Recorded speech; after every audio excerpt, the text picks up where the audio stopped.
आई बी आपलं कोकण खाल्लेलं आहे. हा. पण चोळा लागला बाकी जरा कातून जरा बरं दाखवायचं. मित्र हो, खरं तर विषय वेगळा आहे, पण एक भावनिक प्रसंग आज मला बघायला मिळाला, म्हणून मला असं वाटलं की थोडासा एक व्हिडिओ बनवावा. यदा कदाचित तुम्हाला असं वाटेल की सर कसला व्हिडिओ बनवतायत किंवा काय कशासाठी किंवा काय सांगायचे. तर ह्या आजी आहेत, ह्या आजींचं त्यांना थोडं ऐकायला कमी आहे. आजींचं नाव काय आहे?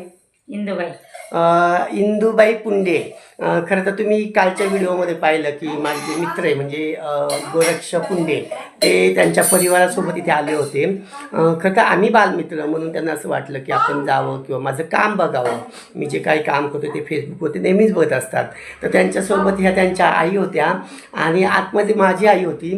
बोलण्या त्यांची चर्चा झाली आणि फक्त त्यांना समजलं की माझ्या आईचेसुद्धा गुडघे दुखतात. तर त्यांनी त्यांच्याकडे असलेलं औषध जे की त्यांनी खर्च म्हणजे पैसे देऊन औषध आणलेलं आहे. खरं तर त्यांचं वय पाहता की त्या स्वतःहून दवाखान्यात किती जात असतील. कारण दवाखान्यात जायचं तर त्यांना नक्कीच त्यांच्या मुलाची किंवा सुनेची किंवा नातवंडांची मदत लागत असेल. त्यांना घेऊन जाऊन त्यांनी ते औषध आणलं असेल. तरी त्यांनी त्यातलं औषध माझ्या आईला दिलं. तर खरंच मित्र हो, विचार करण्यासारखी गोष्ट आहे की ही जी पिढी आहे यदा कदाचित आपल्यासाठी ही शेवटची पिढी असेल की अगदी निस्वार्थीपणे एकामेकावर प्रेम करणारी किंवा एकामेकासाठी धावून जाणारी, असं आपण नेहमीच म्हणत असतो. अगदी बरोबर आहे. परंतु मला असं वाटतं अशा ह्या पिढ्या गेल्या नाही पाहिजे, तर ह्या पिढ्या टिकल्या पाहिजे आणि त्यांचेच विचार त्यांचेच गुण आपल्यात आले पाहिजे. आणि म्हणून आम्ही नेहमी प्रयत्न करत असतो.